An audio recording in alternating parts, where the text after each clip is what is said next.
I would like to talk about this study on violence in Nairobi and Santiago from a slightly different view. And this is looking at the two concepts that this study was trying to apply to understand violence in the city and the residents of Nairobi and Santiago. We were looking at the tipping point and violence chains. And interestingly, the methodology we used, a participatory method, is normally frowned upon both by researchers and even communities where you carry out this kind of study. And people would wonder what kind of thing would come out of this. A number of things have come out of this research. Conceptually, it was not very easy working with these ideas, learning how to work in teams, learning from residents on issues of violence, and together we started building a relationship that sees Nairobi and Santiago looking and working together in ways that we did not expect. We learned how to run focus groups. We learned how to listen to people. We learned how to work even with criminal gangs. And in Santiago, they learned how to work with very rich people and talk about violence. But that is the experience of the research. A number of things that we would like to talk about in this study.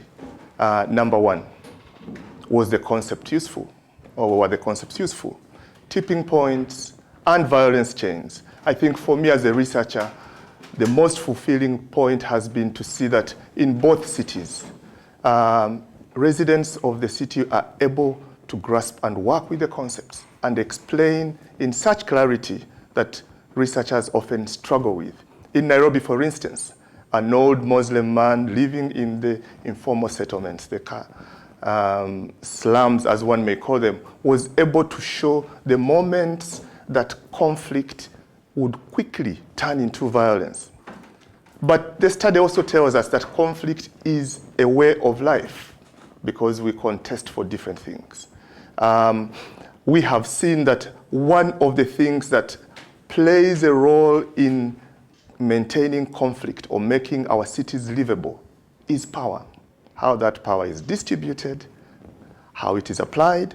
And in terms of Nairobi and Santiago, what comes out very interestingly is that institutions, government, civil society, NGOs, and even individuals play an important role in determining whether we are going to have conflict or violence. Some of them, and I think what was very interesting for two totally different cities was that government organizations played an important role in tipping conflict into violence, and sometimes were able to play another role in tipping it back into violence. But then in both cities, we see that while it is very easy to tip conflict into violence, it's not always easy to tip it back into conflict. Another thought which is very interesting from the concepts that we worked with is the idea of the violence chains. While in Nairobi we were very clear in realizing that although we were looking at political violence, the violence chains demonstrated to us so clearly that violence A was complex, B was interrelated.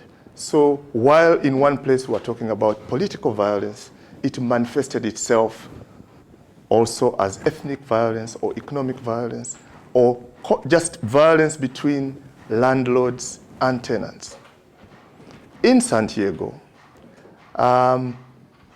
residents of the settlements that were studied and even stakeholders that are grappling with policy were able to see that the idea of violence chains shows the distribution of violence and also the distribution of power.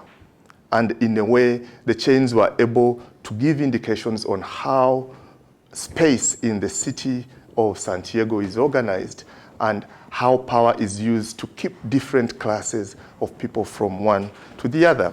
So as I end, I go back to the beginning. Was this a useful study? Absolutely. The methodology, I think, is extremely useful. It may be a new way of trying to negotiate issues of power and how we can live together in these cities.